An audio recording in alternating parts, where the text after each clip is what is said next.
we're in this mad situation with this silly by-election that actually Count Binface sort of makes sense. But as it's been pointed out, if he was to win that by-election, which is very unlikely, just to be clear, Nigel Farage is probably going to romp home in this, then, he couldn't go into the House of Commons with his bin outfit on. And I think legally, Count Binface, is not a name. It is, as you said, John's real name. So I think, ultimately, it is like a joke that's gone too far in some respects. But I think there's no alternative at the moment. So it's going to be fascinating to see whether this is just people getting excited online or whether actually there is some traction for this kind of joke. Why a white knight to challenge Farage might be a bit rubbish. That is the title of Seb Payne's column in the Times today, who joins us now. Seb, good morning. Good morning, Rosie. You've been talking about Martin Bell, who stood as a sort of anti-corruption candidate in the 1997 general election. Remind us what happened. So obviously we've got this Clacton by-election at some point in August involving Nigel Farage and his attempts to sort of evade scrutiny over his finances.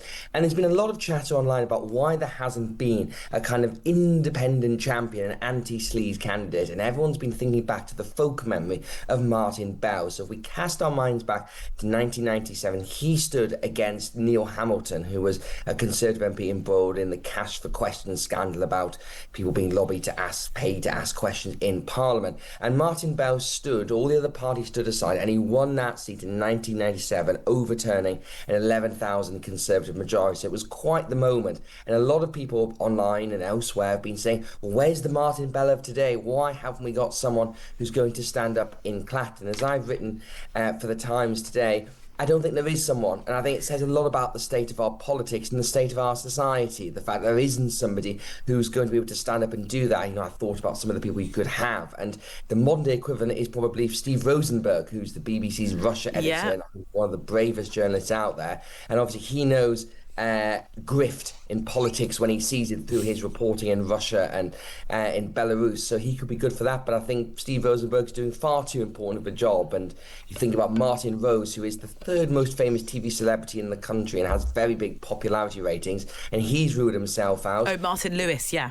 Martin Lewis, exactly, yeah. So when I look at it, I think there is this kind of thing about where politics is at the moment, which is that it's all too brutal, it's all too nasty, and ultimately, this by-election is a bit of a farce, and therefore I think our white knight is actually the bin, Count Binface. So yes. I think, if you want to beat Nigel Farage, you've got to believe in the bin. Martin Lewis had declined the suggestion to get involved in politics, saying he would rather have a month-long unanaesthetised root canal work than get engaged in party politics. I mean, he is the type of person who, I guess, he's independent. He does have sort of lots of public visibility, doesn't he? And he's quite well liked. Why do you think the current political climate doesn't attract someone like that, who feels like, actually, I really campaign all the time, so I could campaign and actually change the law? Yeah, I think, first of all, Martin Lewis obviously has his platform, Money Saving Expert, which has made him incredibly well known.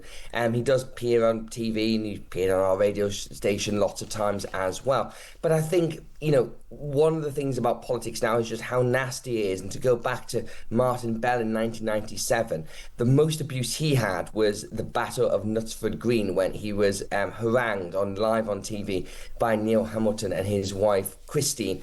If you had someone like Martin Lewis running today in Clacton, the amount of abuse they would get online, particularly from bots on Twitter X, would be huge for a start.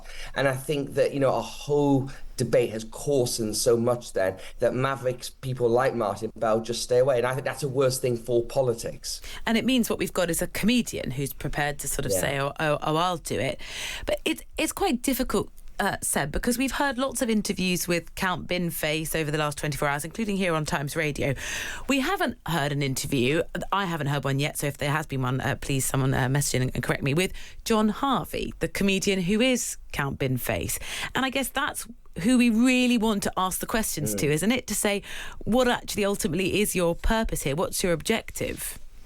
Yeah, I mean, as I've said, maybe a bit unfairly in the column, I found Count Binface to be a spectacularly unfunny twee joke that had basically gone on too long until this by-election that, is the kind of thing that some people enjoy. I didn't personally enjoy it that much. But then I think, we're in this mad situation with this silly by-election that actually Count Binface sort of makes sense. But as has been pointed out, if he was to win that by-election, which is very unlikely, just to be clear, Nigel Farage is probably going to romp home in this, then, he couldn't go into the House of Commons with his bin outfit on.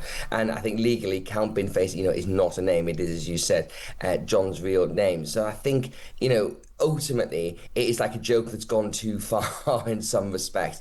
But I think there's no alternative at the moment. So it's going to be fascinating to see whether this is just people getting excited online or whether actually there is some traction for this kind of joke. And if there is, it's sort of really depressing on the state of everything. Yeah, I mean, I wonder what you think the next few weeks are going to look like. We're expecting maybe the by-election could be on the 13th of August, so we've got a month of this to come. It's going to get quite tiring, isn't it, if we have sort of countless interviews with Count Binface and I guess Nigel Farage, I think I saw an interview he did yesterday in the Daily Mail to say he's not going to do a sort of like hustings debate that would be him, Count Binface and a representative from the monster raving loony party. How do you sort of with credibility cover this by-election? Because it is serious. We had Matt Vickers on from the Conservatives earlier who said, this is a fake by-election, and he's wrong. It is a by-election. It's happening, and the voters in Clacton will be asked if they want to vote again. What kind of scrutiny can be applied to this by-election, which many people are saying this has sort of descended into a farce? Well, it kind of had descended into a farce, but you're completely right. This is an actual by-election, but it will go to the voting stations. I think what will happen is ever more scrutiny of Nigel Farage, that he's called this by-election to try and seize the news agenda and push those questions about his finances and his personal connections to one side. I think what you're actually going to see is even more focus on that. And if you look at the story in the Times this morning from Gabriel Pogrund about the Met Police investigating some of those links to George Cottrell, then I think there's going to be even more of that. And a lot of journalists, as you always get in by-elections, will be descending on Clacton, and all they're going to be asking Nigel Farage about is that £5 million gift from the crypto billionaire Christopher Harborne, his links to George Cottrell, and this probity question. So he wanted to do this by-election to get on the front foot. I think he's actually going to end up on the back foot after this. And if he just ends up getting sort of aggressive and running away, as we've seen in recent media appearances, I don't think that's going to do his standing any good. And I think when we start to see national polls, I wouldn't be at all surprised if Reform start to pull backwards and go down towards the mid and low 20s. Nigel Farage's personal ratings, they may also start to go down as well. Yeah, you wonder how much it's going to hurt the party at large, and also some of those, people who defected from the Conservatives to Reform, who may feel fed up by some of the claims, the news reporting and the allegations that are being levelled at Reform currently. Seb, thank you. Sebastian Payne, Times columnist, you can read it today. Where are today's white knights? How in 30 years we've gone from Martin Bell to Count Binface. If you can think of someone who you think, because it's not too late for someone to run against Nigel Farage in the Clacton, and there are candidates who are prepared to do it already. Mentioned the monster raiding loony party. Lawrence Fox, I think, is prepared to do it as well. Can you think of who that national figure would be?